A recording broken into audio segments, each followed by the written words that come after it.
KaraokeBooks. The Adventures of Ferdinand, Count Fathom. Tobias Smollett. Audiobook. Chapter 54. His Eclipse and Gradual Declination. Misfortunes seldom come single. Upon the back of this hue and cry he unluckily prescribed phlebotomy to a gentleman of some rank, who chanced to expire during the operation, and quarrelled with his landlord the apothecary, who charged him with having forgot the good offices he had done him in the beginning of his career, and desired he would provide himself with another lodging.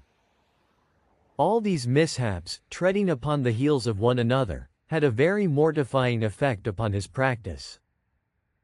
At every tea-table his name was occasionally put to the torture, with that of the vile creature whom he had seduced, though it was generally taken for granted by all those female casuists that she must have made the first advances, for it could not be supposed that any man would take much trouble in laying schemes for the ruin of a person whose attractions were so slender, especially considering the ill state of her health, a circumstance that seldom adds to a woman's beauty or good humor. Besides, she was always a pert minx, that affected singularity, and a masculine manner of speaking, and many of them had foreseen that she would, some time or other, bring herself into such a penury. At all gossipings where the apothecary or his wife assisted, Fathom's pride, ingratitude, and malpractice were canvassed. In all clubs of married men he was mentioned with marks of abhorrence and detestation, and every medical coffee-house rung with his reproach. Instances of his ignorance and presumption were quoted, and many particulars feigned for the purpose of defamation, so that our hero was exactly in the situation of a horseman, who, in riding at full speed for the plate, is thrown from the saddle in the middle of the race, and left without sense or motion upon the plain.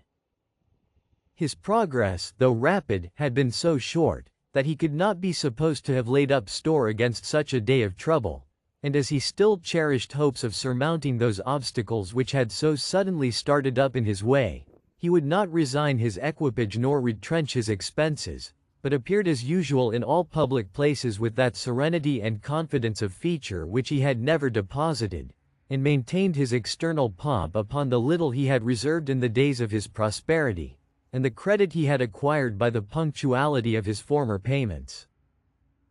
Both these funds, however, failed in a very little time. His lawsuit was a gulf that swallowed up all his ready money, and the gleanings of his practice were scarce sufficient to answer his pocket expenses, which now increased in proportion to the decrease of business, for, as he had more idle time, and was less admitted into private families, so he thought he had more occasion to enlarge his acquaintance among his own sex, who alone were able to support him in his disgrace with the other. He accordingly listed himself in several clubs, and endeavored to monopolize the venereal branch of trade, though this was but an indifferent resource, for almost all his patients of this class were such as either could not, or would not, properly recompense the physician. For some time he lingered in this situation, without going upwards or downwards, floating like a wisp of straw at the turning of the tide, until he could no longer amuse the person of whom he had hired his coach horses, or postpone the other demands, which multiplied upon him every day.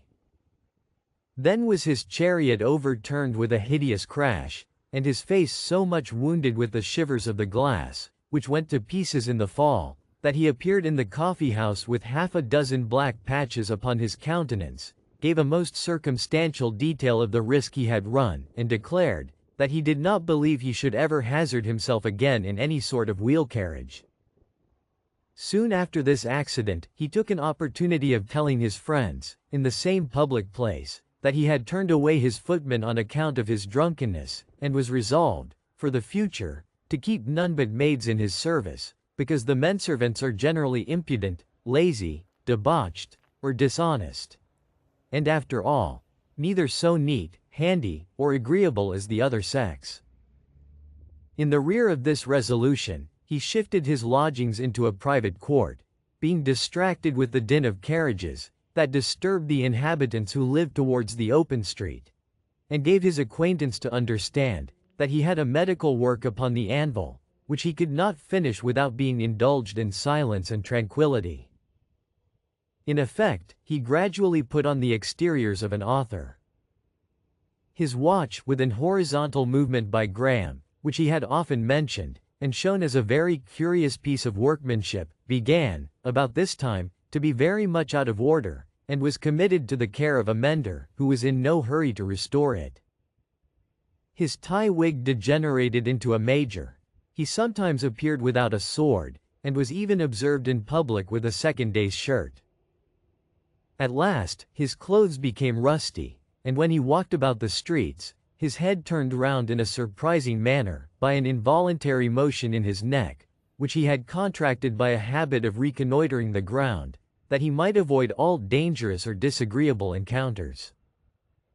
Fathom, finding himself descending the hill of fortune with an acquired gravitation, strove to catch at every twig, in order to stop or retard his descent. He now regretted the opportunities he had neglected, of marrying one of several women of moderate fortune, who had made advances to him in the zenith of his reputation,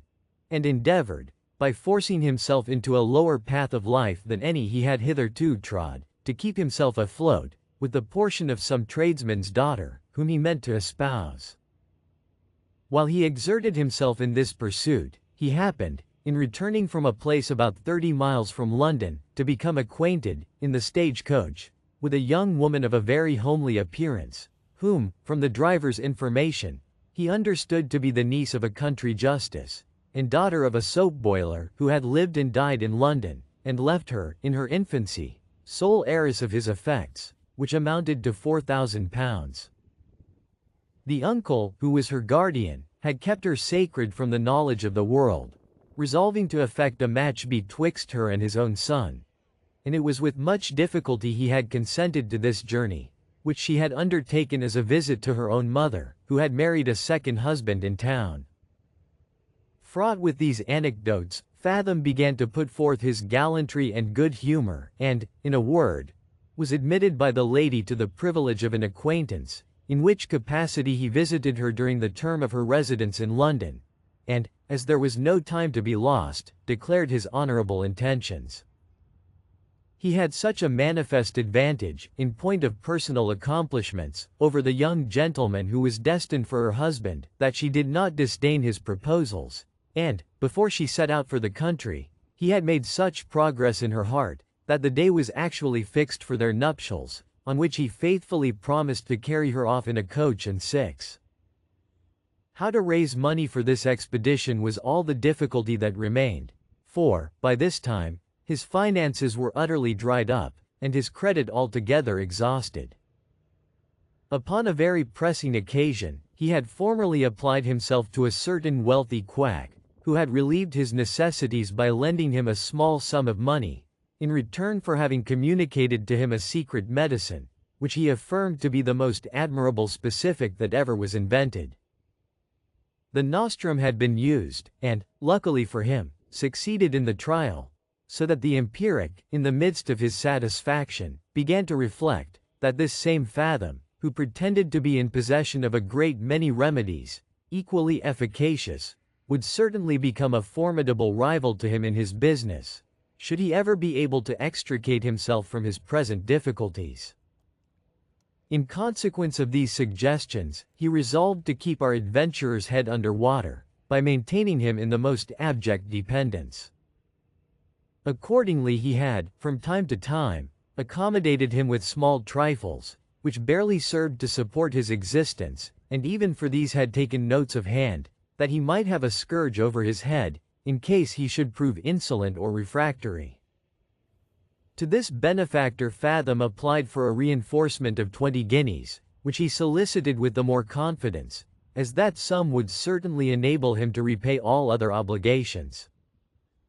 The quack would advance the money upon no other condition than that of knowing the scheme, which being explained, he complied with Ferdinand's request, but, at the same time, privately dispatched an express to the young lady's uncle, with a full account of the whole conspiracy, so that, when the doctor arrived at the inn, according to appointment, he was received by his worship in person, who gave him to understand, that his niece had changed her mind, and gone 50 miles farther into the country to visit a relation. This was a grievous disappointment to Fathom, who really believed his mistress had forsaken him through mere levity and caprice, and was not undeceived till several months after her marriage with her cousin, when, at an accidental meeting in London, she explained the story of the secret intelligence, and excused her marriage, as the effect of rigorous usage and compulsion. Had our hero been really enamored of her person, he might have probably accomplished his wishes, notwithstanding the steps she had taken.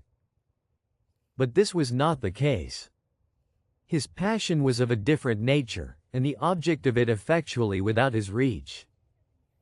With regard to his appetite for women, as it was an infirmity of his constitution, which he could not overcome, and as he was in no condition to gratify it at a great expense, he had of late chosen a housekeeper from the hundreds of Drury, and, to avoid scandal, allowed her to assume his name. As to the intimation which had been sent to the country justice, he immediately imputed it to the true author, whom he marked for his vengeance accordingly, but, in the meantime, suppressed his resentment, because he in some measure depended upon him for subsistence. On the other hand, the quack, dreading the forwardness and plausibility of our hero, which might, one time or other, render him independent, put a stop to those supplies, on pretense of finding them inconvenient, but, out of his friendship and goodwill to Fathom, undertook to procure for him such letters of recommendation as would infallibly make his fortune in the West Indies, and even to set him out in a genteel manner for the voyage. Ferdinand perceived his drift, and thanked him for his generous offer, which he would not fail to consider with all due deliberation, though he was determined against the proposal, but obliged to temporize, that he might not incur the displeasure of this man, at whose mercy he lay. Meanwhile the prosecution against him in Doctors' Commons drew near a period, and the lawyers were clamorous for money, without which, he foresaw he should lose the advantage which his cause had lately acquired by the death of his antagonist's chief evidence. He therefore, seeing every other channel shut up, began to doubt, whether the risk of being apprehended or slain in the character of a highwayman, was not overbalanced by the prospect of being acquitted of a charge which had ruined his reputation and fortune, and actually entertained thoughts of taking the air on Hounslow Heath, when he was diverted from this expedient by a very singular adventure. If you liked what you heard, please subscribe to the channel.